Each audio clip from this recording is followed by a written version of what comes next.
The news day continues here on One News Now. I'm Riza Diaz. Despite the pandemic, people are still celebrating Valentine's Day by gifting bouquets to their loved ones. Except now, flowers are mostly ordered online. To tell us more, here's a report by Hannibal Talete. Flower shop workers are working non-stop arranging flowers at the farmers market in Cubao. This is because riders or delivery personnel arrive every few minutes to pick up online orders. Sobrang dami mo ibili through online. So ngayon kasi nagkakagulo nga, may nadadagdagan pa siya. Nadadagdagan pa bukod sa merong advance na booking kagabi. And surprisingly, the price of flowers increased, but some vendors still find it hard to turn a profit due to the higher cost of supplies. Shop owners say they are also reeling from the high prices of flowers from their suppliers in Baguio. Tumaas talaga ng roses, sir. Nakakabawi na ba kayo? Hindi pa, sir, kasi talagang hindi pa masyadong mga tao eh. Pagdating sa presyohan, affordable o medyo may kamahalan pa? May kamahalan, sir. Kasi talaga mga dati mga mura lang kasi ngayon talaga biglang tumaas. Shops offer mostly arranged flowers or bouquets with a dozen roses priced at up to 1,300 pesos, while a 3-piece rose arrangement costs 800 pesos. For vegetarians, they offer a single rose for 100 pesos. Tapos may isang sunflower naman kami, sir, 500. Isa lang. Yun kasi yung mga kinukuha nila, yung mga ganito, yung mga nakabudget, yung mga 500 lang, half dozen. But of course, if you want to go all out, the shop also offers a flower and money bouquet mixed at 3,800 pesos. For News 5, Hannibal Talete. We are One News. The Catholic Bishops' Conference of the Philippines reminds the Catholic faithful to focus on selfless love and not only on romantic love amid the pandemic. CBCP Public Affairs Executive Director Jerome Ceciliano said that the best way to celebrate Valentine's Day is to express the love that brings out the best in everyone, aside from the romantic love. Manila Apostolic Administrator Bishop Broderick Pabilio echoes this, urging them to spread the kind of love that cares for others, especially those in need. Pabilio also urged the faithful to know the difference between love and lust, emphasizing that there is self-control in real love.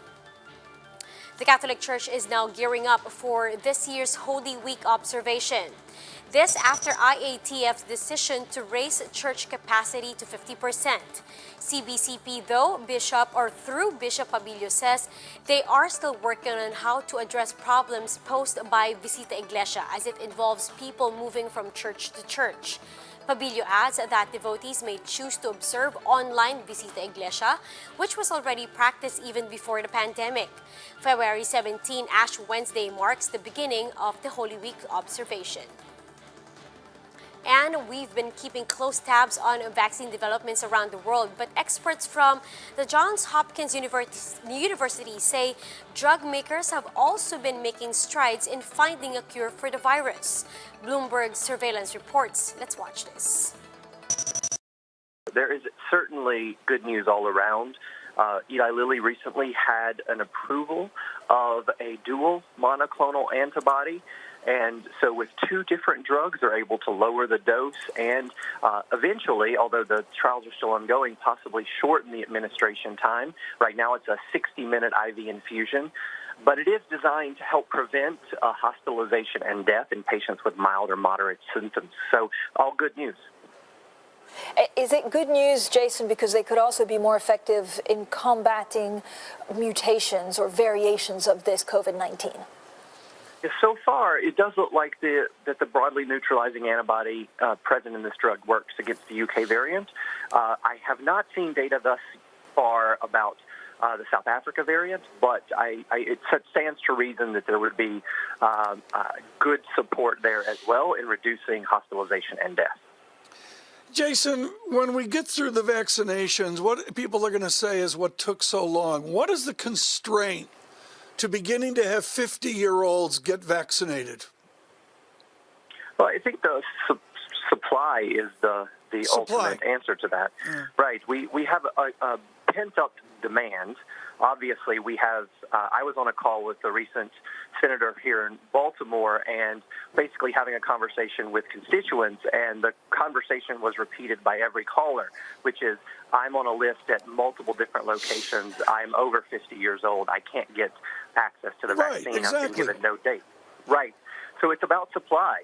Many people want the vaccine. They just can't get the shot in their arm. Okay, but Jason, here's the moral question, and I don't expect a religious answer from you, but do you try to cajole over 60-year-olds who really don't want the vaccine, or do you basically say, excuse the French, screw you, and give it to the people dying to have the vaccine in their 40s and their 50s? Well, I think you raise a really important point, and the problem is that when we think about society and the equity of vaccine access, we are overcoming a lot of vaccine hesitancy among the populations most at risk. So the populations of the African American community, the Latinx community, have greater medical mistrust and other barriers to access care. There's been lots of a historical nature of maltreatment and mistreatment to those populations in the United States. And as such, we actually need to do, and we're planning on doing, a lot of community outreach events and activities to encourage vaccinations among those populations, because there's the disparity in COVID-19, both, morbidity and mortality in those populations. But it does take a lot more work to convince individuals in that community, because of that mistrust, that the vaccine is right for them.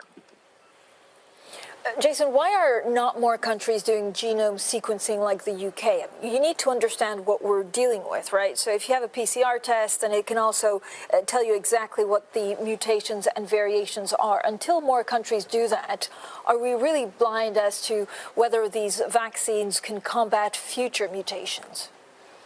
It's certainly, molecular surveillance is quintessential to actually understanding the overall spread of these viruses. California showed that less than 1% at the beginning of January viral variants, and the recent study showed that they were upwards of 4%, a little over 4% by the end of January. So we're actually, driving a little blind here without more molecular surveillance. And what that would obviously do is tell us, how many people have each variant, where those variants are most likely to spread, and help us to, further mitigate their spread by, increasing measures necessary to prevent transmission. The WHO says all hypotheses are still open in the agency's search of the origins of COVID-19. Still, the WHO-led mission in China said it is not looking further into the question of whether the virus escaped from a Wuhan lab. The team already said that this didn't seem plausible, although the United States is still set to review the mission's findings. But WHO leading animal disease expert Peter Mbarek remains optimistic that the agency will eventually get to the bottom of the pandemic that's still raging on as we speak. We still are far away from understanding the origin and identifying animal species and all the pathways from which the virus could have entered the human in December. But as Mike said, this is only the first step, and we knew from before going there that it would take a long time and a lot of efforts to get there. So it's just the start, but we have made a lot of progress. The WHO chief scientist also allayed fears about the long-term efficacy of COVID vaccines, saying patients who have been vaccinated continue to withstand severe cases of the coronavirus. So I believe that in all the clinical trials that have been done so far with the 7 or 8 candidates that we know about, there's been no case of a death or a severe disease with hospitalization occurring in the vaccine group, regardless of which vaccines. I think that is clear. It is protecting against severe disease. We'll be back with more stories after the break. Keep it here on One News.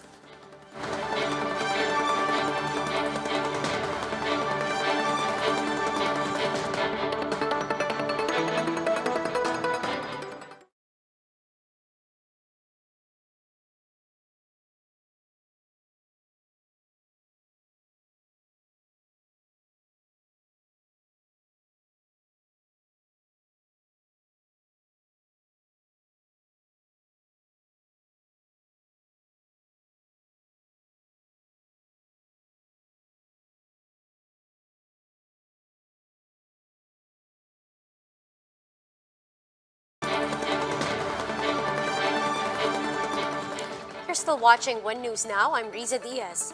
More than 100 people were left injured in the aftermath of a magnitude 7.3 earthquake that shook the northeastern part of Japan late Saturday night. The quake, which also halted the train operation, set off a landslide in Fukushima, the area closest to the epicenter. It was the same site as the 2001 major earthquake that set off a tsunami. Tremors were felt even at Japan's capital city, hundreds of kilometers away from the epicenter. There were no reported tsunamis and no irregularities at any nuclear plants. Brian Shaw is managing his expectations as Kai Sotto flies back to the United States to join Team Ignite in Orlando, Florida. Following the cancellation of FIBA Asia Cup qualifiers in Doha, Qatar, Sotto will now have the chance to join Ignite earlier than expected. However, Shaw remained reserved on expecting Sotto to be back in action for his team sooner. Right now, the Ignite coach is focused on his team that are present there and coaching them. The House Public Accounts Panel is set to look into the finances of SSS. In a statement issued this morning, House Committee on Public Accounts Chair Jose Singson Jr. said this is to, quote, assess the weaknesses and irregularities in the Social Security program. In 2019, SSS is among the top government corporation income earners. But audit examiners disclosed that due to the lack of assessment and delinquency monitoring, around 186 billion have remained uncollected. Singson says that these and other past audit reports threw into the question the way SSS had been managing the members' contribution. The initial briefing is slated for February 15. The Commission on Elections has released the calendar of activities for the national and local elections on May 9, 2022. The filing of Certificate of Candidacy has been set on October 1 to 8, 2021, including weekends. The election period will start on January 9 until June 8, 2022, which means that during this period, carrying of firearms will be prohibited. The campaign period for national positions such as president, vice president, and party list groups will be held from February 9, 2022 to May 7, 2022. Candidates for local elective positions, members of Congress, and local officials can only start campaigning on March 25 next year until May 7. Now, from April 10 to May 9, 2022, overseas voters may vote in Philippine embassies, consulates, and other posts. COMELEC also announced that voter registration hours are extended to allow more people to register for the 2022 polls. Starting Monday, COMELEC offices will be open from Tuesday to Saturdays, including holidays, from 8 in the morning until 5 p.m. They will be closed every Monday for disinfection in addition to daily disinfecting being done in the offices.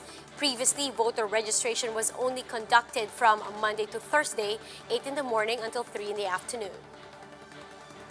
Now, this time last year, government had yet to take in the full-scale impact of the COVID-19 outbreak, with officials even pushing for a nationwide mall sale to boost tourism. Now it's a different story with shopping malls and retail stores trying to lure back businesses. But how's it looking so far for the sector? Let's watch this.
those are the top stories of the hour. Join me later at 1:30 in the afternoon as we continue to monitor the day's biggest stories. You can also catch One News on Signal Play app. Register for a free account now at www.signalplay.com and stream One News live anytime, anywhere. I'm Riza Diaz. We are One News.